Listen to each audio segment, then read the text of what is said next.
హల్లెలూయా. దేవునికి మహిమ కలుగునుగాక. ఆమేన్. దేవుని యొక్క వాక్యాన్ని చూద్దాం. కీర్తనల గ్రంథము 55వ అధ్యాయం 22వ వచనం. నీ భారము యెహోవా మీద మోపుము, ఆయనే నిన్ను ఆదుకొనెను. ఏం చేయాలంట? మన భారము యెహోవా మీద మోపాలి.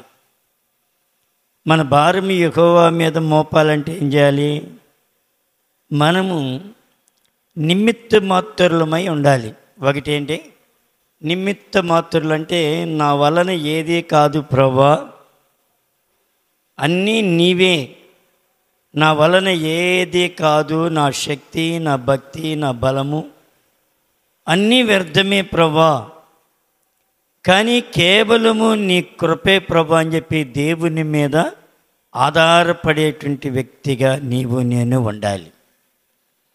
అన్నీ నాకు తెలుసులే అనుకున్నాం అనుకోండి, బైబిల్ ఏం చెబుతుందో అన్నీ తెలుసు అన్నోడికి అసలు ఏమీ తెలీదు అని చెప్పారు. కాబట్టి ప్రభు అంటాడు, అన్నీ నీకు తెలిస్తే నువ్వే చేసుకో, ఇంకా నేను దేనికి అంటాడు ఆయన. ఏమంటాడు? అన్నీ నీకు తెలిస్తే నువ్వే చేసుకో, నాకు దేనికంట అంటారు ఆయన. అందుకని ఇక్కడ నీ భారము యెహోవా మీద మోపుము, ఆయనే నిన్ను ఆదుకొనును. చూడండి ఏం చేస్తారంట, నీ భారము యావత్తు దేవుని మీద వేయాలి. దేవుని మీద ఎప్పుడైతే నీ భారమంతా ఆయన మీద వేస్తావో అప్పుడు ఆయనే నిన్నేం చేస్తారంట, ఆదుకోవటమే కాకుండా నీతిమంతులను ఆయన ఎన్నడను కదలనీయడు. ఒకటేం చేయాలి? నువ్వు నీతిమంతుడిగా ఉండటానికి 100% చూసుకోవాలి. ప్రభా నేను నీతిమంతుడిగా, నీతిని తప్పి మనం ప్రవర్తించకూడదు. మనము నీతిమంతులుగా యథార్థవంతులుగా ఉంటే దేవుడు గొప్ప కార్యం చేస్తాడు. అంతేగాని మన భారమంతా ఎవరి మీద వేయాలి? దేవుని మీద వేయాలి. ప్రభా నా భారమంతా నీ మీద వేస్తున్నాను ప్రభా, నా వల్ల కాదు ప్రభా, ఈ కార్యము నువ్వు చేయాలి, ఏమైనా సరే నా వలన అసలు ఏమీ కాదు ప్రభా అని చెప్పి నువ్వు చేతులెత్తేసి ప్రభుకి నీ చెయ్యి అందించాలి. అప్పుడు దేవుడు గొప్ప అద్భుత కార్యాన్ని చేయగలడు ఆయన. కానీ మనం చేయగలుగుతున్నాం. ప్రతి విషయంలో దావీదు దేవుని మీద మాత్రమే ఆధారపడుతూ ఉండేవారు, దేవుని మీదే ఆధారపడేవారు. ప్రభా నాయనా నీ సన్నిధి మాకు తోడుగా ఉంచండి. అలాగే దావీదు ప్రతి విషయంలో గొల్యాతు మీదకి వెళ్ళినప్పుడు ఎవరి మీద ఆధారపడ్డాడు? దేవుని మీద ఆధారపడ్డాడు. తన సొంత శక్తి చేత బలము చేత ఏమాత్రం కూడా వెళ్ళలేదు. వెళితే ఆ రోజు సిగ్గుపడిపోయి ఉండేవాడు. ఎవరో? దావీదు సిగ్గుపడిపోయి ఉండేవాడు. ఎందుకనంటే దేవుణ్ణి ఆధారం చేసుకున్నాడు కాబట్టి సిగ్గుపడకుండా దేవుడే గొప్ప జయాన్ని ఇచ్చారు ఆయన. చూడండి, దేవుని మీద అనుకునేటువంటి మనస్సు నీకుంటే నీ పక్షమున కొన్ని కార్యములు దేవుడు చేసి చూపిస్తూ ఉంటాడు. ఒకటి, వాక్యాన్ని మనం పూర్తిగా నమ్మాలి, విశ్వసించాలి. ఏమండి, ఆ వాక్యాన్ని మనం ఆషామాషిగా తీసుకుంటే నీ జీవితంలో ఏ కార్యములు కూడా జరగవండి. ఇక్కడ దావీదు దేవుని యొక్క సన్నిధిలో ఏమండి గొల్యాతు వచ్చినప్పుడు ఏమండి సౌలు రాజు కన్నా గొప్పవాడా? సౌలు వయసు కన్నా గొప్పదా? ఆయన కుమారుడి వయసు కన్నా గొప్పదా? సైన్యాధిపతుల కన్నా గొప్పదా ఆయన వయస్సు? కాదు, సామాన్యమైనటువంటి వ్యక్తే. కానీ సామాన్యమైనటువంటి వ్యక్తే, వయస్సు లేదు. ఏమండి, వారేమో రాజ్య పరిపాలన చేసేటువంటి వాడే. ఎళ్ళలేకపోతే దావీదు సాహసించి వెళ్ళాడంటే ఆయన భారమంతా దేవుని మీద వేశాడు. ఒకటి, ప్రభా నేను వెళుతున్నాను, మీరు నాతో రావాలి, ప్రభా నీ సన్నిధి నాకు తోడుగా ఉంచాలి అని దేవుణ్ణి కలిగి దావీదు దేవుని మీద ఆధారపడను నేర్చుకున్నాడు. దేవుని మీద ఆధారపడ్డాడు. అందుకని మనము కూడా ఎల్లప్పుడూ కూడా ఎవరి మీద ఆధారపడాలి? మీ అమ్మ మీదో, మీ నాయన మీదో, లేకపోతే నీ డబ్బు మీదో, నీ బంగారం మీదో, నీ వెండి మీదో, లేకపోతే నీ కలిగినటువంటి వారి మీద నువ్వు ఆధారపడితే అవి ఏవి నిలవవు ఒకనాటికి. కానీ నీ భారము యెహోవా మీద మాత్రమే మోపాలి. నీ భారము యెహోవా మీద మోపుము సోదరా, నీ భారము యెహోవా మీద మోపుము సోదరి. ఏం చేయాలంట? మన భారం అంతా ప్రభు మీద మోపేటువంటి వారముగా ఉండాలట. ఉండగలుగుతున్నామా? 2 సమూయేలు గ్రంథము 2వ అధ్యాయం 1వ వచనము చూస్తే, ఇది జరిగిన తర్వాత యోధా పట్టణములోనికి నేను పోదునా అని దావీదు యెహోవా యొద్ద విచారణ చేయగా. మన జీవితంలో ఈ విచారణ అనేది ఉన్నదా? మనకి ఎటు తలంపు వస్తాడు పరిగెత్తూ ఉంటాం, ఎటు ఆలోచన వస్తాడు పరిగెత్తూ ఉంటాం. ఒక ఆమె ఫోన్ చేసి చెబుతుంది, అయ్యా మేము ఒక ఆదివారం ఆరాధనలోకి వెళ్ళాం. ఆదివారం ఆరాధనకి వెళితే ఏమని, నా భర్త ఎడంగా ఉంటాను, మీరు ఆరాధనలో ఉండండి అన్నాడు. ఆయన కూడా కూర్చుని చివాలుని లేచి వెళ్ళిపోయాడు. ఎవరో ఎక్కడో కొన్ని 100 కిలోమీటర్ల దూరంలో ఒక వ్యక్తి చనిపోతే చివాలెత్తినటువంటి వాడిగా వెళ్ళిపోయాడండి. అక్కడికి వెళితే ఏంటి, సమాధి కార్యక్రమం 4 రోజులు పట్టింది. 4 రోజులు అక్కడ ఆగిపోవాల్సి వచ్చింది. దేని మీద ఆధారపడలేదు, నేను వెళ్ళవచ్చునా లేదా? ప్రభు దగ్గర మనం విచారణ చేసేటువంటి మనస్సు మన దగ్గర లేకపోతే మనము తినేది దెబ్బలే కానీ మరొకటి ఉండదు.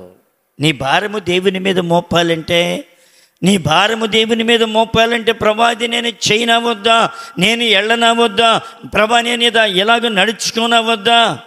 చాలామంది దెబ్బలు తినేది ఏంటంటే ఇక్కడేనమాట, దేవుని దగ్గర విచారణ లేక. మా 3 పిల్లలు వివాహం చేస్తున్నప్పుడు దేవుని దగ్గర తప్పకుండా విచారణ చేశాను. మా రూతు సంబంధం వచ్చినప్పుడు నా భార్య తెగ ఏడ్చింది. ఏడ్చి చాలా ఏడ్చింది ఆమె. నాకైతే ఫుల్గా 100% ఆ సంబంధానికి ఇవ్వాలి. కుర్రాడు చాలా మంచోడు కాబట్టి ఆ సంబంధాన్ని ఏమాత్రం కూడా పోగొట్టుకోకూడదు అనేటువంటి నా అభిప్రాయం. కానీ వీళ్ళందరూ, మా 2వ అమ్మాయి ఏడుస్తూనే ఉంది, మా పెద్ద అమ్మాయి వద్దంటానే ఉంది, ఐజక్ వద్దన్నాడు, అందరూ వద్దన్నా కానీ చివరిగా ఫైనల్గా ఒకటి నేను నిర్ణయం చేసుకున్నాను. ప్రార్థన చేస్తున్నాను బలముగా, ప్రభా నీ చిత్తం ఏంటి? ఒక దైవ సేవకుని కలుసుకుని ఆయనతో చెబితే ఆయన నోట నుండి ఇవ్వమంటే ఇద్దాము, లేకపోతే ఫైనల్గా ఇదే ప్రభా, నేను ఫైనల్గా దీన్ని ఒకటి చేస్తాను ప్రభా అని చెప్పి ఆ దైవజను దగ్గరికి వెళ్ళాం. నేను, నా భార్య, ఇంకా ఎవరో తెలియదు.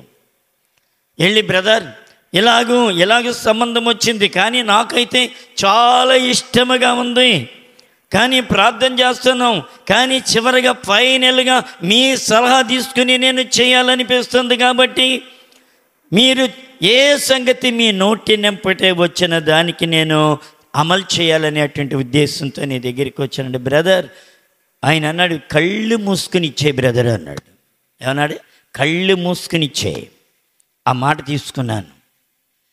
చూడండి, ఆ మాట తీసుకుని దేవుని యొక్క సేవకుని యొక్క నోటెంబటే ఏ మాట అయితే వస్తుందో ఆ మాటను నేను నెరవేర్చాలి ప్రభా అని ప్రార్థన చేసి ఆ బిడ్డని వారికి ఇచ్చేసినప్పుడు దేవుడు గొప్ప కార్యమే చేశాడు. ఆయన దేవుడు ఎంత అద్భుతాన్ని చేస్తాడు.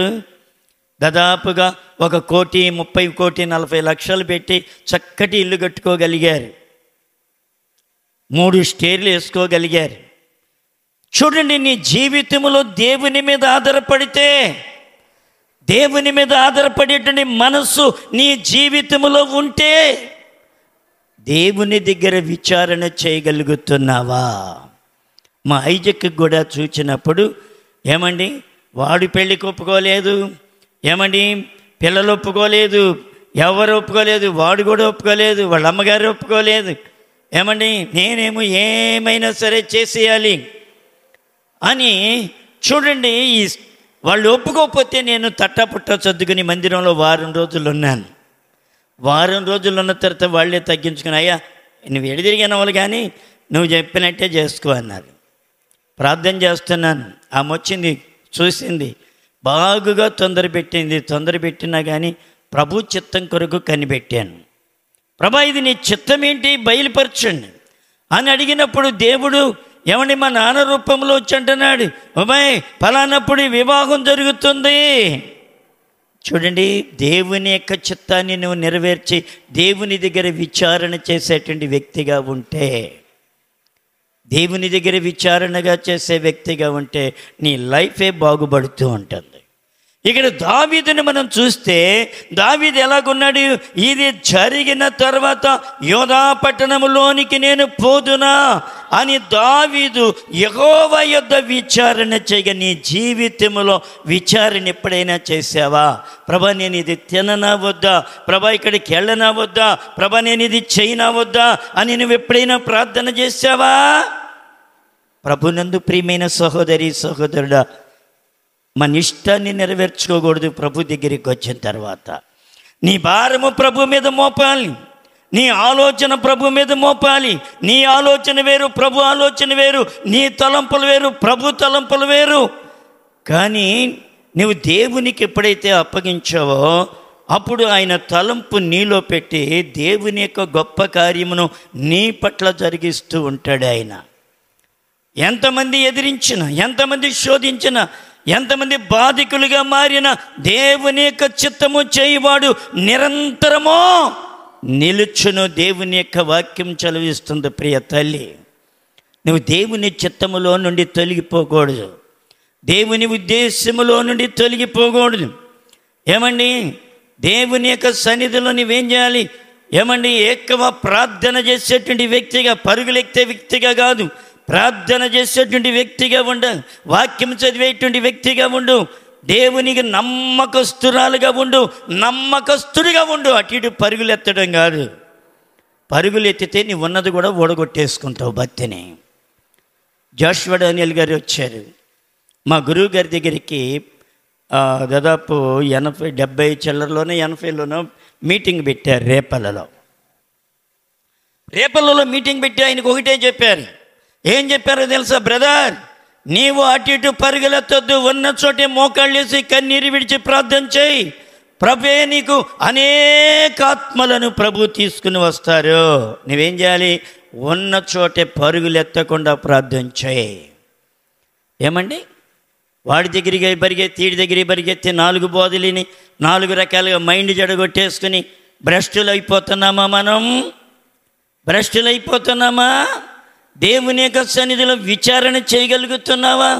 ప్రభా నేను ఇది చేయనవద్దా, ప్రభా నేను ఎళ్ళనవద్దా? దావీదు ఏమని దేవుని యొక్క సన్నిధిలో కూర్చుని ఆయన యొక్క భారమంతా యెహోవా మీద మోపుతున్నాడు. ఆయన రిజల్ట్ కొరకు కనిపెడుతున్నాడు. ఇప్పుడు ఈయనకి రిజల్ట్ వచ్చిందా రాలేదా? ఏమన్నాడు ఇక్కడ? యెహోవా యొద్ద విచారణ చేయగా పోవచ్చునని యెహోవా తనకి సెలవిచ్చెను. అడిగావా ఎప్పుడైనా? ప్రభా నేను వెళ్ళనా వద్దా, ప్రభా నేను ఇది చేయనా వద్దా? ఏమండి, మన సొంతంగా పరిగెత్తుతూ ఉంటాం, అందుకని చాలా దెబ్బలు తినిపోతూ ఉంటాం. ఒక ఆయన, నేను విశ్వాసిగా 88లో మారు మనసు పొందిన తర్వాత 90లోనో ఏమో 89లోనో 90లోనో ఒక లెక్చరర్ గారు వచ్చేవారు, కృష్ణమూర్తి గారని. ఆయన్ని దేవుని పరిశుద్ధాత్మ ఏమండి ఆయన మీద బలంగా ఉంది. తర్వాత చాలా దెబ్బతినిపోయాడు, కానీ ఆయన మీద ఉన్న పరిశుద్ధాత్మ నా మీదకి రావటం నేను చూడగలిగాను.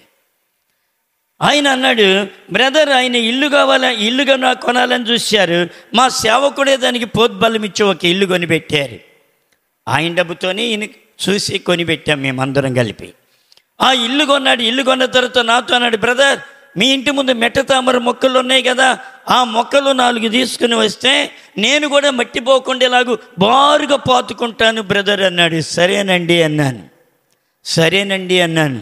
అన్న తర్వాత నాయే బేకొచ్చు కదా. ఎంత దౌర్భాగ్య స్థితితో చెప్పలేం. కొన్నిసార్లు మనకన్నీ తెలుసు అనుకుంటాం, నాకు జ్ఞానం ఉందనుకుంటాం, వివేచన ఉందనుకుంటాం, మన మీద గొప్ప భక్తులు అనుకుంటాం, కానీ ఒక్క దెబ్బ తగలంగానే దిమ్మ తిరిగి బొమ్మలాటలాడతాం. చూడండి, ఏమండి ఆయన మెట్టతామర మొక్కలు అడిగితే మా 4, మా ప్రక్కన ఉన్నటువంటి వారి కూడా 4 అన్నీ పీక్కుని ఏమండి అన్నీ పీకి సైకిల్ మీద పెట్టుకుని వెళుతూ ఉన్నాను. ఏమండి అప్పటికి దాదాపుగా 2 పిల్లలు పుట్టారు. 2 బిడ్డలు పుట్టారు. 2 బిడ్డల తండ్రిని. సైకిల్ తొక్కటం చేత కాదా? సైకిల్ బాగుగా తొక్కగలను, బెల్లు బెరకుంటే చాలు నాకు. ఇప్పుడు తగ్గిపోయిందిలేండి, ఎందుకంటే కొంచెం వయసు పడింది కదా పైన. చూడండి అలాగూ ఏమండి ఆ సైకిల్ వేసుకుని వెళుతూ ఉండగా ఏమీ అడ్డం రాలేదు, ఏమీ లేదు. బిళ్ళబాటున ఇరిగి బొక్కబార్లట రోడ్డు మీద పడిపోయాను. సైకిల్ ఓసారి పడిపోయింది, నేను ఒకసారి పడిపోయాను. బుద్ధి వచ్చిందా? రాలేదు. అప్పుడైనా గ్రహింపు వచ్చిందా? రాలేదు. ఆ మెడతామర మొక్కలు ఆయనకి ఇచ్చాను, ఏం చేశాను, మరలా ఇంటికి వెళ్ళాను, స్నానం చేశాను, ముద్ద భోజనం చేసి ఏమండి దేవుని మందిరానికి వెళ్ళి అక్కడ కూడా ప్రార్థన చేసుకుని వెళ్ళి షాపు తీసేసాను. షాప్ అంతా క్లోజ్ చేసి ఏమండి చీపురు తీసుకుని ఊడిస్తూ ఉంటే ఒక స్వరం వినబడుతూ ఉంది. ఏ రాత్రి కల్లోనా పగలు నెరీదిగా 10 గంటలకు 10:30 ప్రాంతంలో ఒక స్వరం వినపడుతుంది. ఏమని వినపడుతుంది? ఏయ్యా ఎందుకు ఫలానా వారి నువ్వు మెట్టతామర మొక్కలు పీకావు అని చక్కటి స్వరం వింటున్నాను. దేవుని యొక్క స్వరం నువ్వు వినగలుగుతున్నావా? ఆ స్వరం వినపడుతుంది, చక్కటి స్వరం అండి. ఉదయం 10:30కి అంతే గుండె పగిలిపోయింది. చీపురు అక్కడ పారేశాను.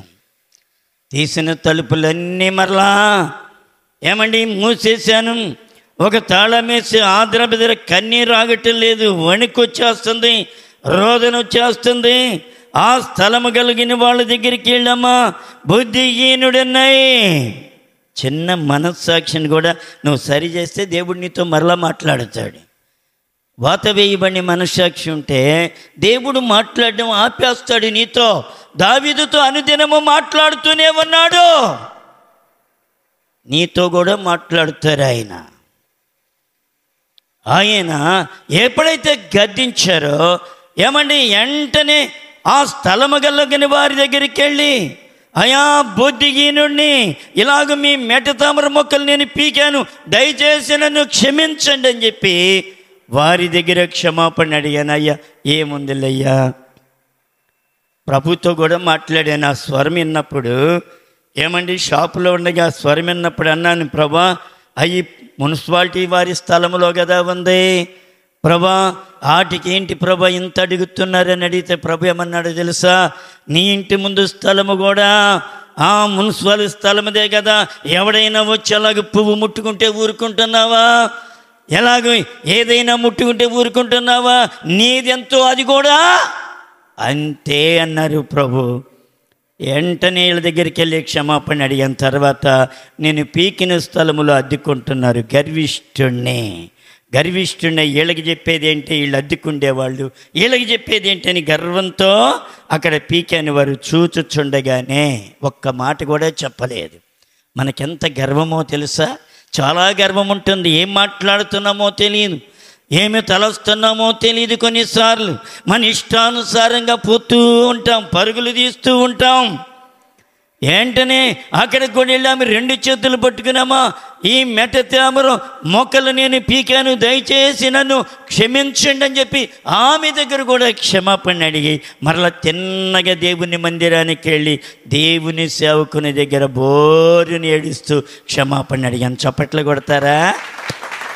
నీ మనస్సాక్షి సరి చేయబడాలి. నీ మనస్సాక్షి వాత వేయబడినట్లు ఉండకూడదు. నీ భారము దేవుని మీద మోపగలుగుతున్నావా ప్రియ తల్లి? బలమైనటువంటి ప్రార్థనాత్మ దేవుడు అనుగ్రహించారు. నేను ఈ దినము కూడా అడుగుతాను, ప్రభా ఎవరి కాళ్ళు పట్టుకోమంటే వాళ్ళ కాళ్ళు పట్టుకుంటాను, నాకు సిగ్గు లేదు ప్రభా. నువ్వు అడగమంటే నేను అడుగుతాను. దేవుని దగ్గర నీ మనస్సాక్షి చచ్చిపోకూడదు. దేవుని దగ్గర నీ మనస్సాక్షి పరిపూర్ణమైనదై ఉండాలి. దేవుని మీద అనుకుంటున్నావా? 100కి 100 అబద్ధాలు ఆడేటువంటి వారు ఏమండి, వారు కూడా దేవుని యొక్క సేవ చేస్తే ఎలాగుంటుంది చెప్పండి? చాలా ఘోరాతి ఘోరముగా ఉంటుంది.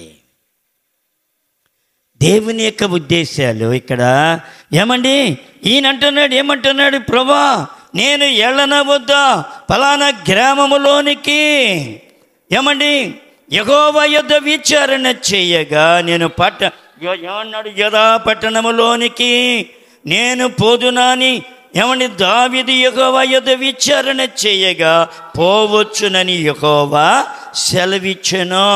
దేవుడు సెలవిస్తే నీకు ఏది నీ మీదకు రాదు. అది నేను నేర్చుకున్నాను. ఏమండి దేవుడు ఒక్క మాట నీకు మాట్లాడితే చాలు. కరోనా టైంలో ప్రభు అన్నాడు, బ్రతుకు ఏమన్నాడు, నీకులాగా నాకులాగా 100 మాటలు మాట్లాడేస్తారు లేదు ఆయన. ఒకే ఒక మాట, బ్రతుకు. దెబ్బకి టకటకటక మొత్తం రిపోర్ట్లన్నీ మారిపోయినాయి. ఓ సచ్చాడు సచ్చాడు సచ్చాడు అని ఊరు మొత్తం సంబరాలు చేసుకున్నారు. దేవుడు సావనివ్వలేదు. దేవుడు నీకు కృప చూపే దేవుడు. దేవుని మీద నువ్వు ఆధారపడేటువంటి మనస్సు నీకుంటే దేవుని దగ్గర విచారణ చేయగలవు. ప్రభా నేను వెళ్ళనా వద్దా, నేను ఇది చేయనా వద్దా? ఏమండి అలాగూ లేకపోతే నీకు ఎంత అపాయమో తెలుసా, నాకెంత అపాయమో తెలుసా? అది మెడకు ఉచ్చుగా మారిపోద్ది. చూడండి ఇక్కడ ఈయన అడుగుతున్నాడు, ప్రభా నేను పోదునా వద్దా అని యెహోవా యొద్ద విచారణ చేయగా పోవచ్చునని యెహోవా సెలవిచ్చెను. అంతటితో ఆగాడా? అంతటితో ఆగాడా ఆయన? ఆగలేదు. మరలా అడుగుతున్నాడు, ప్రభా నేను పోవలసిన స్థలం మీదని దావీదు మనవి చేయగా ఏమంటున్నాడు, ప్రభా నేను ఏ ప్రాంతానికి వెళ్ళను, నేను ఎలాగెళ్ళనయ్యా, ఏ స్థలానికి వెళ్ళను అని ప్రభుని మరలా దావీదు అడుగుతుంటే అన్నాడు, హెబ్రోనికి పొమ్మని ఆయన సెలవిచ్చెను. చప్పట్లు కూడా దేవుని మహిమపరుద్దాం. ఎక్కడికి పోవాలంట? హెబ్రోనికి పో. దేవుడు నీ పక్షమున కార్యం చేస్తాడు. ప్రియ తల్లి, దేవుని వాక్యంని గట్టిగా పట్టుకోవాలి. నీ భారమంతా ఆయన మీద మోపాలి, ప్రభు మీద మోపాలి. ప్రభు మీదే నీ భారమంతా ప్రభు మీద మోపినప్పుడు దేవుడు గొప్ప అద్భుతాన్ని చూపిస్తూ ఉంటాడు. ఆయన 6 ముళ్ళ జాండి గొల్యాతు మీదకి ఏమండి దావీదు అవలేలుగా వెళ్ళిపోయాడు. దేనికి? ఆయన భారము దేవుని మీద మోపాడు. ప్రభా ఉంటే నీ కొరకు జీవిస్తాను, పోతే పోతాను. ఒక క్రైస్తవుడు ప్రాణాన్ని తెగించి భక్తి చేయాలి. ఉంటే ఉంటాను, పోతే పోతాను. ప్రాణభయం ఏమని? ప్రాణభయంతో ఉన్నాడు దేవుని సేవ చేయలేడు. ప్రాణభయంతో ఉన్నటువంటి వాడు దేవుని యొక్క సేవకు పనికిరాడు. ప్రియ తల్లి, అనేకులు మిషనరీలకు వెళ్ళిపోతున్నారంటే దేనికి వెళ్తున్నారు? ప్రాణానికి తెగించి వెళ్తున్నారు. ఉంటే ఉంటాం, పోతే పోతాం. ఇక్కడ సస్తే అక్కడ పరలోక రాజ్యములో ఉంటాం. మనము దేవుని కొరకు హతసాక్షులు అవ్వాలి అని ఎక్కడికి పడితే అక్కడ పరుగులెత్తి ఏమండి వారి ప్రాణాన్ని పణంగా పెట్టి ఎంతమంది ఏమండి దానికి కారణం వారికి ప్రాణభిరితి లేకపోవడం. దానికి కారణం వారు దేవుని దగ్గర విచారణ చేయటమే. తమ ప్రాణములను ప్రాణముగా పెట్టి దేవుని యొక్క సన్నిధిలో దేవుని మీదే తమ యొక్క భారమంతా యెహోవా మీదే మోపటం అనేది జరుగుతుంది. కాబట్టి వారి గొప్ప కార్యములు చూడగలుగుతూ ఉన్నారు. నీ జీవితంలో, నా జీవితంలో గొప్ప కార్యములు చూడగలుగుతున్నామా? నీ భారము దేవుని మీద మోపు. నీ సంగతులంతా దేవునికి చెప్పుకోవాలి. ప్రభా నా సంగతి ఇదయ్యా. యెఫ్తా చెబుతున్నాడు, ప్రభా నా సంగతి ఇది, ప్రభా నా పరిస్థితులు ఇవి అని తన సంగతి అంతయు దేవునికి విన్నవించెను. నువ్వు దేవునికి విన్నవించేటువంటి వ్యక్తిగా ఉన్నావా? నీ సంగతులన్నీ ప్రభువుకి చెప్పుకోవాలి. ప్రభా నా కార్యము జరిగించండి అయ్యా. ప్రభా నా భారము నీవే. ప్రభా నన్ను మోసేది నీవే, ఆదరించేది నీవే, కనికరించేది నీవే, నన్ను క్షమించేది మీరే. ప్రభా నీ చేతులకు నన్ను నేను అప్పగించుకుంటున్నాను ప్రభా అని చెప్పి దేవుని మీద ఆధారపడగలిగినటువంటి మనస్సు నీ జీవితంలో ఉండాలి. ఏమండి ఇక్కడ చూస్తేనేమో దావీదుని, తన రాజ్యంలో చూస్తేనేమో దావీదుని ఏమండి సౌలు రాజు తరుముతూ ఉన్నాడు. ఏమండి ఎక్కడికి వెళ్ళాలో తెలియదు. ఫిలిస్తీన్ల ప్రాంతానికి, గెరార్ అనేటువంటి ప్రాంతానికి వెళ్ళాడు దావీదు. అక్కడికి వెళ్ళి అక్కడైనా తలదాచుకుందాం, ఎక్కడుంటే ఎక్కడ పడితే అక్కడ పట్టుకుంటున్నాడు సౌలు రాజు. ఏమని? సౌలు కింద ఉన్నటువంటి సైనికులు అనేక మంది ఉన్నారు కాబట్టి ఆయన్ని ఎక్కడ హతమార్చేస్తారో అనేటువంటి భయముతో దేవుని యొక్క సన్నిధిలో ఎక్కడికి వెళ్ళాడు? గెరారు ప్రాంతానికి వెళ్ళాడు. ఏళ్ళు అక్కడ తిరుగుతూ ఉంటే గెరారు సైనికులు వచ్చి ఏం చేశారు? దావీదుని పట్టేశారు. దావీదుని పట్టేసి ఏం చేశారు? ఆయన తీసుకుని ఏమంటే రాజు దగ్గరికి తీసుకుని వెళ్ళారు. ఏం చేయాలో అర్థం కావట్లేదు. ప్రభా, ఈ దినముతో నా జీవితం ముగిసిపోతుంది, ఈ దినముతోనే నా బ్రతికంతా ఇక అయిపోతుంది ప్రభా, ఇక నాకు లైఫ్ లేదు నాయన, నా జీవితం బెత్తడంతగా మారిపోయింది ప్రభా, నా జనముల పరిమాణము బెత్తడంతగా చేసి ఉన్నావా ప్రభా అని దేవుని దగ్గర విచారణ చేసి దేవుని మీద ఆనుకోవడం ప్రారంభించాడు. ప్రారంభించి ఏం చేయాలో అర్థం కావడం లేదు. ప్రభా, ఇక లాభం లేదు, ఇదే చివరి దినం అవ్వచ్చు. ఎందుకంటే ఫిలిస్తీన్లకి ఏమండి యూదామతం ఇశ్రాయేలు ప్రజలకి బద్ధ శత్రువులుగా ఉండేటువంటి టైం అది. కాబట్టి ఇప్పుడు నేనేం చేయాలి? నా మరణమే శరణ్యం అనుకున్నాడు. కానీ చివరి టైంలో ప్రభు కృప కొరకు వేడుకున్నాడు. తన సంగతి అంతా ప్రభువుకి చెప్పాడు. వీరు తీసుకుని వెళుతూ ఉండగా ఏం చేయాలో అర్థం కాక ఏం చేశాడు? ఆ నోటి విమ్మంతా కూడా నురుగుగా చేసి ఏమండి ఆ దవడలంపడే చెంపలంపడే గార్చడం ప్రారంభించాడు. ఏమండి అక్కడ ఉన్నటువంటి రాళ్ళ ముక్కలు ఏమండి ఏదైనా నామగడ్డలు కానీ ఏదో ఒకటి తీసుకుని ఏం చేస్తున్నాడు? గోడలన్నీ కూడా పిచ్చిగెత్తలు గీయటం ప్రారంభించాడు. ఈయనకి చదువు రాదా? ఏమండి ఈయనేమైనా మంచిగా రాయగలడా? కానీ ఏమి రాస్తున్నాడు? అర్థం కాని గీతలు రాయిస్తున్నాడు. అక్కడ అర్థం కాని కన్నీరు ఏమని సొల్లుగారుస్తున్నాడు. అర్థం కానిటువంటి ఎగురుతున్నాడు. పిచ్చి చేష్టలన్నీ చేశాడు. ఏమండి అది ఎవరిచ్చారు? దేవుడే అనుగ్రహించేట చేయరా బాబు నువ్వని ఏంటని ఎలాగ చేయడం ప్రారంభించాడు. ప్రారంభిస్తే వీళ్ళందరూ తీసుకుని వెళ్ళి అంటున్నారు, అయ్యా రాజుగారు, ఇదిగో మన 6 మూళ్ళు జాండు గొల్యాతును హతమార్చినటువంటి వాడు ఈయనే కాదు, వీడేనండి. మనకెంతో జయం వచ్చేటువంటి టైంలో వీడి వల్ల మన సైనికులందరూ కూడా చనిపోయారండి. మన ఫిలిస్తీన్లో చాలామంది చనిపోయారండి ఇతన్ని, అందుకనే మేము ఇతన్ని పట్టుకుని వచ్చాం అని చెప్పారు. చెబితే దేవుడు ఆ రాజు హృదయంలో కూడా దొరబడి అన్నాడు, చి నా రాజనగర్లోకి ఇలాగ మైండ్ చెడిపోయినాడు రావచ్చా? ఇలాంటి పిచ్చివాడిని నా ఎదుడికి తీసుకొస్తారా మీరు? బుద్ధిహీనులారా, ముందు తీసుకెళ్ళి ఎక్కడ బయట వదిలిపెట్టేస్తే ఏంటంటే బయట వదిలిపెట్టేస్తే ఏమండి దేవుణ్ణి స్తుతించుకుంటూ దేవుణ్ణి ఆరాధించుకుంటూ దేవుణ్ణి మహిమపరుస్తూ ఎక్కడికి వెళ్ళాడు? అరణ్యములోనికి వెళ్ళాడు. మళ్ళీ చూడండి, దేవుడిని నా జీవితంలో మంచి గ్రహింపునిస్తాడు, జ్ఞాన వివేచన ఆత్మనిస్తాడు.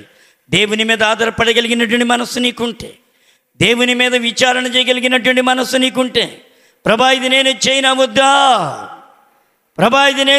వద్దా నువ్వు ప్రార్థించగలుగుతున్నావా? ప్రార్థించే వ్యక్తిగా ఉన్నావా ప్రియ తల్లి? దేవుని మీద ఆధారపడే వ్యక్తిగా ఉన్నావా? కొన్నిసార్లు మన ఇష్టానుసారంగా పరుగులెత్తుతాం, అక్కడ మనల్ని సిగ్గే తగుంటుంది, మన ముఖానికి సిగ్గులు పడిపోతూ ఉంటాం. గణపరచబడాలని మనం పరిగెత్తుతూ ఉంటాం. మనం ఏదో గణపరిచి వాళ్ళు మనల్ని ఏదో గణపరిచినప్పుడు ఏమండి మనకేదో ఆ ఘనత వచ్చేసినట్లుగా భావిస్తావు, కానీ నువ్వు ఘనహీనంగా మారిపోతావు. అలాంటి టైంలో ఇక్కడ భాస్కర్ ఉన్నాడో లేదో నాకు తెలియదు, కానీ భాస్కర్ మేమందరం కలిపి ఇంటూరు ఏమండి అక్కడ మన స్వాతి, ఆయన పేరేంటి, భువనేశ్వరరావు, ఇద్దరు కలిపి ఆటో ఉండేది వాళ్ళకి. మన బుజ్జి ఆటో అనుకుంటా వేసుకుని ఇంటూరు వెళ్ళాం. ఇంటూరు అనే ప్రాంతంలోకి వెళ్ళాం. అక్కడ ఏమండి భాస్కర్ని ముందు, భాస్కర్ అంటే వాళ్ళకి బాగా ప్రాణం, నాకన్నా కూడా, అందుకని భాస్కర్ పాటలు పాడతాడు చక్కగా అని చెప్పి భాస్కర్ని పిలిచారు అక్కడికి. భాస్కర్ పాటు నన్ను కూడా పిలిచారు.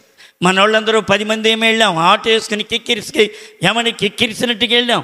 అక్కడికి వెళ్ళంగానే ఏమండి పెద్ద స్టేజీ, ఆ స్టేజ్ మీద ఏమండి క్యాషో ఫ్యాడు అన్నీ ఉన్నాయి. ఏమండి చక్కటి లైటింగ్, చక్కటి పాటలు పాడుతూ ఉన్నారు. ఏమండి మన భాస్కర్ గారికి కూడా ఓ పాట ఇచ్చారు. పలానా బట్టిప్రోలు నుంచి వచ్చిన బట్టిప్రోలు నుంచి వచ్చినటువంటి భాస్కరరావు గారి ఓ పాట పాడుతారు అని. ఈయన వెళ్ళాడు, ఎగరేసుకుంటూ వెళ్ళాడు. ఎగరేసుకుంటూ వెళ్ళి ఏమైనా పాటలు రావా భాస్కర్కి? పాటలు బాగా పాడగలడు. కానీ దేవుడు ఏమండి గణపరచపోతే మనం సిగ్గులు పాలు అయిపోతాం. అక్కడికి వెళ్ళాడు పాపం, ఆ స్టేజీ ఎక్కాడు, వచ్చిన పాటే, చక్కగా వచ్చిన పాటే. ఏమండి ఆ వాయిద్యాల్లో పాడటానికి చక్కగా పాడాల్సినటువంటి పాట ఒక్క వచనం పాడాడు, రెండో వచనంలో తారుమారైపోయాడు, మూడో వచనానికి వచ్చేటప్పటికి పాడకుండా దిగి వచ్చేసాడు. ఇప్పుడు ఏంటి అవమానమా ఘనత? చెప్పండి చెప్పండి. అవమానం. ఎంత అవమానమో తెలుసా? సిగ్గుపడిపోయాడు పాపం. ఆయన కించపరచడానికి చెప్పట్లేదు, మన సొంత చిత్తములో ఇలాగ ఉంటుంది. దేవుని చిత్తములో అయితే దేవుడు నిన్ను గణపరుస్తాడు ప్రియ తల్లి. దేవుడు నిన్ను గణపరిచి అద్భుతంగా దేవుడి నీ ద్వారా కొన్ని ఆత్మలను రక్షిస్తూ ఉంటాడు ఆయన. చూడండి, దేవుడు ఎంత అద్భుతాన్ని చేసేటువంటి దేవుడు. దేవుని మీద నువ్వు ఆనుకునేటువంటి వ్యక్తిగా ఉండాలి. ప్రభా ఇది నీ చిత్తమేనా? చిత్తము కాని దాని కొరకు ఏమండి ఒక కుటుంబాన్ని బాగుగా ఎరుగుదాను. ఏమండి మా కులములోనే మాకు మంచి సంబంధం కావాలి. ఎందుకంటే మా అమ్మాయికి నోట్లో నాలుక లేదంట. అమ్మాయికి నోట్లో నాలుక లేదా?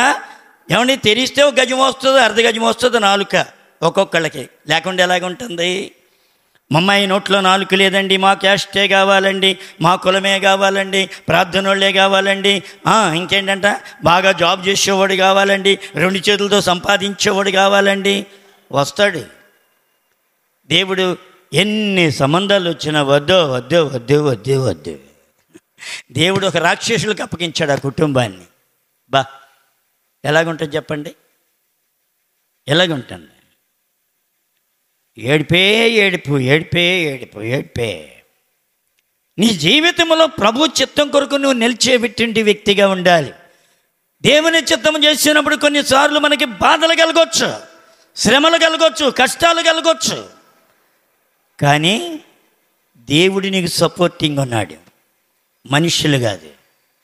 మనుషులు సపోర్ట్ ఉంటే పాడైపోద్ది. దేవుని సపోర్ట్ ఉంటే నువ్వు సచ్చేవరికి దేవుడు నన్ను విడిచిపెట్టడు. దేవుని మీద మనం ఆధారపడాలి, మనుషుల మీద ఆధారపడకూడదు. మనుషులందరూ అందుకని అంటాడు, 10,000 మంది దండెత్తి నా మీదకి వచ్చి మోహరించునను నేను భయపడను. ఎవడేం చేస్తాడండి? అందుకనే ప్రభు కూడా పిలాతు ఎదుట నిలబడి ఉన్నాడు, నా తండ్రి సెలవిస్తే కానీ మీకు నేను దొరకను రా బాబు, నా తండ్రి సెలవిస్తేనే. అందుకని ఇక్కడ అంటున్నాడు. అందుకనే చూడండి 2 సమూయేలు గ్రంథం 3వ అధ్యాయం 1వ వచనం, 3:1. సౌలు కుటుంబీకులకును దావీదు కుటుంబములకును బహుకాలము యుద్ధము జరగగా దావీదు అంతకంత ప్రబలెను, సౌలు కుటుంబం అంతకంతయు నీరసిల్లెను. ఎందుకు నీరసిల్లింది? సౌలేమో దేవుని మీద ఆధారపడలేదు, ఆయన భారం దేవుని మీద మోపలేదు. దావీదేమో దేవుని మీద మోపాడు, దేవునే ఆధారం చేసుకున్నాడు. ప్రభా నీ ఉంటే చాలయ్య అనుకున్నాడు. అందుకని ఇంత కృప దొరికింది ఇక్కడ. ఏమండి, యుద్ధము జరగగా దావీదు అంతకంతకేమయ్యాడంట? ప్రబలెను, వర్ధిల్లెను. చూడండి, దేవుని మీద ఆనుకున్న ప్రతి కుటుంబం వర్ధిల్లుతూ ఉంటుంది. దేవుని మీద ఆనుకున్న ప్రతి కుటుంబం దీవించబడుతుంది. ఎవడు నాశనం చేయాలనుకున్నా కానీ వాడు పాడైపోతాడు, కానీ నీవు పాడవు. అది దేవునిలో ఉన్న గొప్పతనం, నా యేసయ్యలో ఉన్న గొప్పతనం. అది ఆ గొప్పతనానికి మనం లోబడుతూ ఉండాలి, విధేయత చూపుతూ ఉండాలి. 5వ అధ్యాయం 10వ వచనం కూడా చూడండి. 2 సమూయేలు గ్రంథం 5వ అధ్యాయం 10వ వచనం. దావీదు అంతకంతయు వర్ధిల్లెను, సైన్యములకు అధిపతిగా యెహోవా అతనికి తోడుగా ఉండెను. ఎవరమ్మా? మనుషులు తోడుగా ఉంటే ఏమన్నా జరుగుద్దా నీకు? చెప్పండి. నాకు మనుషులందరూ తోడుగా ఉన్నారు. ఏమండి, రాజీవ్ గాంధీకి మనుషులందరూ తోడుగా ఉన్నారా లేరా? అందరూ తోడుగానే ఉన్నారు. కానీ మానవ బాంబు అమర్చుకున్నటువంటి ఒక లేడీ వచ్చి ఏం చేసింది? ఏమండి, పూలదండ ఎత్తుకొచ్చి తన్ను తాను పేల్చుకొని ఆమె కూడా ముక్కలైపోయి, రాజీవ్ గాంధీని కూడా ముక్కలు చేసిపోయి, ఏమండి ఆ చుట్టుప్రక్కల ఉన్నటువంటి 10 మందో 9 మందో మొత్తం ముక్కలైపోయారు. ఎవరున్నారు రాజీవ్ గాంధీతో? మనుషులు ఉన్నారు. ఇందిరాగాంధీతో కూడా మనుషులు ఉన్నారు. దేవుడు ఉన్నటువంటి బిడ్డలను దేవుడు కాపాడుతూ ఉంటాడు. పేలే బాంబు కూడా ఆగిపోద్ది. పేలే బాంబు కూడా ఆగిపోతుంది నీ కొరకు. నీ కొరకు దేవుడు ఎంత గొప్ప కార్యం చేస్తాడో తెలుసా ప్రియ తల్లి? ఏమండి, ఇక్కడ దేవుని యొక్క వాక్యంలో చూస్తే ఏమంటున్నాడు 10వ వచనంలో? దావీదు అంతకంతయు వర్ధిల్లెను, సైన్యములకు అధిపతిగా యెహోవా అతనికి తోడయ్యుండెను. దేవుడు తోడై ఉండటం చూసుకోవాలి. దేవుడు నీకు నాకు తోడై ఉండాలి. అబ్రహాం ప్రతి విషయంలో దేవుని మీదే అనుకున్నాడు. తన భారమంతా దేవుని మీద వేసాడు. ఆఖరి విషయంలో ఎంతో కన్నీరు ఉన్నది, ఎంతో రోదన ఉన్నది. తన హృదయం అంతా దుఃఖంతో నిండిపోయింది. లేక తన నట్టింట్లో ఒక పిల్లవాడు ఆడుకునేటువంటి ఇష్మాయేలీలు పుట్టి భార్యగా తన దాసి అయినటువంటి హాగరు సొంత భార్య అయిపోయినప్పుడు నీ భార్య చెప్పు ప్రతి మాట వినమని అబ్రహాముతో దేవుడు మాట్లాడినప్పుడు ఎంత దుఃఖం ఉన్నది లోపల, ఎంతో దుఃఖం ఉన్నది, ఎంతో వేదన ఉన్నది. అయ్యో లేక పుట్టినటువంటి ఈ కుమారుణ్ణి, లేక పుట్టిన అల్లారి ముద్దగా ఈ కనినటువంటి కుమారుణ్ణి, అయ్యో నా చెంత చేరినటువంటి ఈ సహోదరి ఈ భార్యను నేను ఇలాగూ అరణ్యములోనికి వదిలిపెట్టాల్సి వస్తుందని అనుకున్నాడు. కానీ తన భార్యమంతా తన హృదయం కఠినం చేసుకుని దేవుని మీద మాత్రమే అనుకోగలిగాడు. కొన్నిసార్లు మన హృదయాన్ని కఠినం చేసుకోవాల్సి వస్తుంది. నీకున్న ఆశలు చంపుకోవాల్సి వస్తుంది. కొన్నిసార్లు నీకున్నటువంటి మమకారాన్ని చంపుకోవాలి దేవుని కొరకు. నీ బంధువుల మీద బాగా ప్రేమ ఉండొచ్చు నీకు, కానీ దేవుని కొరకు దాన్ని చంపుకోవాల్సి వస్తుంది కొన్నిసార్లు. అవును, దాన్ని చంపకపోతే నువ్వు చచ్చిపోతావు. అందుకని ఇక్కడ దేవుని యొక్క వాక్యములో ఎంత మమకారం ఉన్నప్పటికీ కూడా, అబ్రహాము యొక్క ప్రేమ ఎంత ఉన్నప్పటికీ కూడా ఏం చేశాడు? తన యొక్క ప్రేమంతా చంపుకొని ఎవరి మీద ఆధారపడ్డాడు? తన దేవుని మీద ఆశ్రయం కోరాడు. ఒకటి. తర్వాత తన భారమంతా, తన గుండెల్లో ఉన్నటువంటి ఆ భారమంతా ప్రభు మీద వేసాడు. అయ్యా నేను జయించలేనయ్యా, ఇక ప్రభా దీన్ని నేను జయించలేను, ఇది నా వల్ల కాదు ప్రభా, నేను ఏమి చేయాలో నాకు నేర్పించండి ప్రభా. ఇప్పుడు అనుకూలంగా ఉందా? అబ్రహాంకి ప్రతికూలంగా ఉందా? ప్రతికూలముగా ఉంది. శోధన, కష్టము ప్రతికూలముగా ఉంది. లేక పుట్టినటువంటి కుమారుణ్ణి అరణ్యం పాలు చేయాల్సి వస్తుంది. తన భార్యగా రూపంలో ఉన్నటువంటి హాగర్ను కూడా అరణ్యం పాలు చేయాల్సి వస్తుంది. దీనికి దేవుని మీదే తన భారమంతా మోపాడు. తన భారమంతా దేవుని మీద మోపాడు. ఇస్సాకు విషయంలో కూడా అయా పలానా పర్వతం మీదకి వెళ్ళి నీకు ఒక్కగానొక్క కుమారుని అక్కడ నాకు బలర్పించవయ్యా అని అబ్రహాంతో మాట్లాడినప్పుడు అబ్రహాము మాట్లాడలేదు. భారమంతా కూడా ప్రభు మీద వేసాడు. ప్రభా ఆయన యెహోవాయే చూచుకొనును అనేటువంటి మాట ఎక్కడి నుంచి వస్తుంది?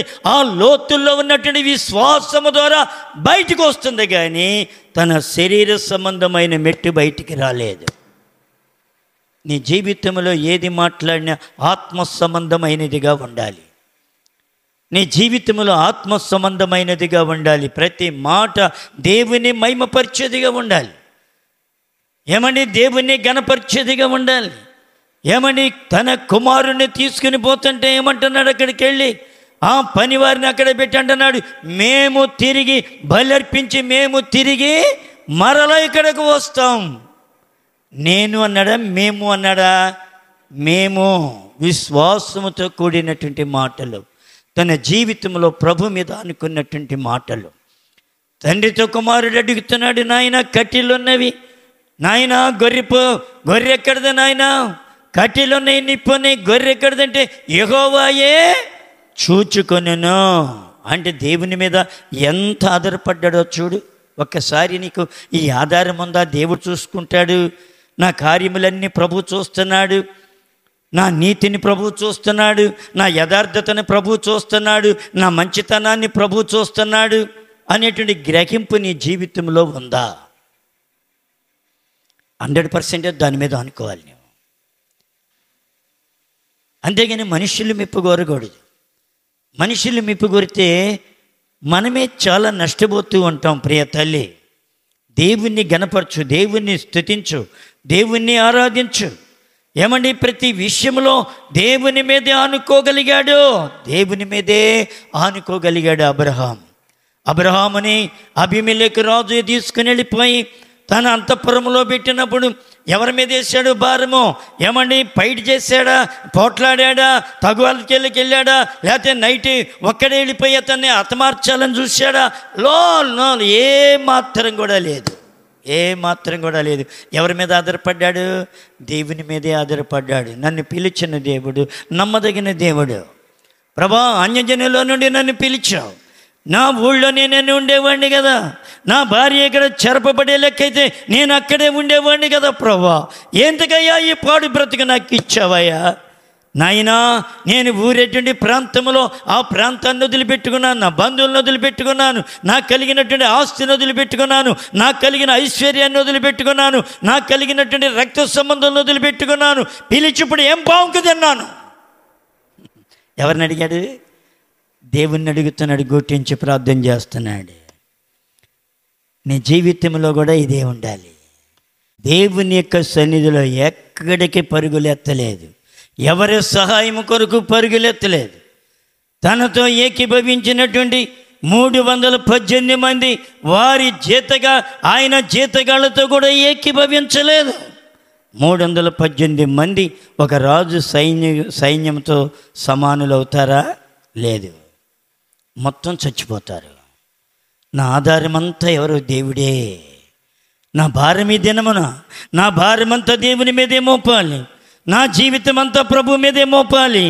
ప్రభా, ఎందుకు నన్ను తీసుకొచ్చావయ్యా? ప్రభా, నన్ను ఎందుకు తీసుకొచ్చావయ్యా? ఎప్పుడన్నా అడిగావా ప్రియ తల్లి?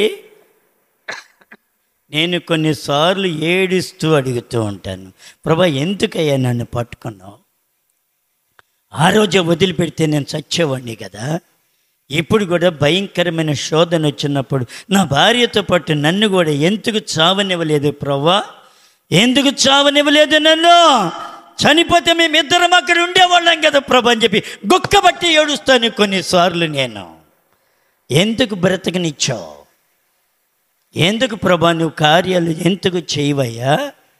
దేవుడు చేయడానికి ఉన్నావా కార్యాలు? చేసి చూపిస్తాడు దేవుడు. దేవుని మీద ఆనుకునే మనసు నీకుంటే. ఈ అబ్రహాము దేవుని మీద ఆనుకున్నాడు. భార్య వెళ్ళిపోయిందని ఊరుకోలేదు. ఎంత అవమానమో తెలుసా? ఇక్కడ పవిత్రత పోతుంది, ఇస్సాకు యొక్క పవిత్రత పోతుంది, పరిశుద్ధత పోతుంది. కుటుంబంలో ఏమొస్తుందో తెలుసా? వ్యభిచారం అనేది వస్తుంది. కుటుంబం అంత పతన వస్తువులోనికి వెళ్ళిపోద్ది. ప్రభా, ఇది నీ చిత్తము కాదు కదా నా నాయనా అని ప్రార్థన చేసి దేవుని మీద ఆధారపడటం నేర్చుకున్నాడు. తన భారము, తన హృదయంలో ఉన్నటువంటి వేదన, తన హృదయంలో ఉన్నటువంటి భారమంతా కూడా ప్రభు మీదే వేయటం మొదలుపెట్టాడు. ప్రార్థన ముగించడముతోడనే యేసు అబీమెలెకు దగ్గరికి వెళ్ళాను. చప్పట్లు కూడా దేవుని మహిమపరుద్దాం. ఎక్కడికి వెళ్ళాడమ్మా? ఏమండి, అబ్రహాము వెళ్ళాల్సినటువంటి స్థలములోనికి, ఏమండి అబ్రహాము పోరాడాల్సినటువంటి స్థలములోనికి, ఏమండి దేవుడే అబీమెలెకు దగ్గరికి వెళ్ళంటున్నాడు. అబ్బాయి, పలానా స్త్రీ పలానా ఆయనకి భార్య అయ్యా, ఎందుకు ఆమె ఇదిగో ఆమెను ముట్టావా? నువ్వు సత్యదవు సుమి, జాగ్రత్త. అబ్బా, ఒక మనుష్యుడు భయపెడితే ఎలాగుంటుందండి? అదే నేను అడుగుతాను, ప్రభా నేను భయపెడితే ఏం కదయ్యా? నువ్వు భయపెడితే చాలు వణికిపోతారు. నువ్వు భయపెడితే ఎంతమంది వణికారు? ఫిలిష్తీయులు వణికారు, ఏమండి అమ్మోనీయులు వణికారు, మోయాబీలు వణికారు, 31 రాజులు గడగడలాడిపోయారు. ఏమండి వారి ప్రాణములు పణంగా పెట్టేశారు. అయిపోయింది. దేవుడి నీ పక్షమునుంటే వణికేలాగా చేస్తాడు. దేవుని పక్షమునున్నావా? నీ భారము దేవుని మీద మోపావా? దేవుని మీద ఆనుకోగలిగావా ప్రియ తల్లి? ప్రతిదానికి దేవుని దగ్గరికి వెళ్ళి మోకరించి ప్రార్థన చేస్తున్నావా? ప్రభా ఇది నేను చేయనా వద్దా? నేను వెళ్ళనా వద్దా? ప్రభా నేను ఇది తిననా వద్దా? ప్రభా నా పరిస్థితి ఏంటని ఎప్పుడన్నా అడిగావా? నీ ఇష్టానుసారంగా పరుగులు తీస్తే నీ పరుగులకు బ్రేక్ పడిపోద్ది. తర్వాత చాలా కష్టాలు, శ్రమలకి మనం ఎదుర్కోవాల్సి వస్తుంది. అందుకని ఇక్కడ కీర్తనకారుడైన దావీదు అంటున్నాడు, నీ భారము యెహోవా మీద మోపము, ఆయన నిన్ను ఆదుకొనును, నీతిమంతులను ఆయన ఎన్నడను కదలనీయడు. ఇటు కృప దేవుడు మనందరికీ అనుగ్రహించునుగాక. దేవుని చిత్తమైతే ఇదే వాక్యం రేపు బుధవారం చూద్దాం. తల్ల ఉంచి ప్రార్థన చేసుకుందాం. ఈ వాక్యాన్ని దేవుడు దీవించి ఆస్వాదించునుగాక.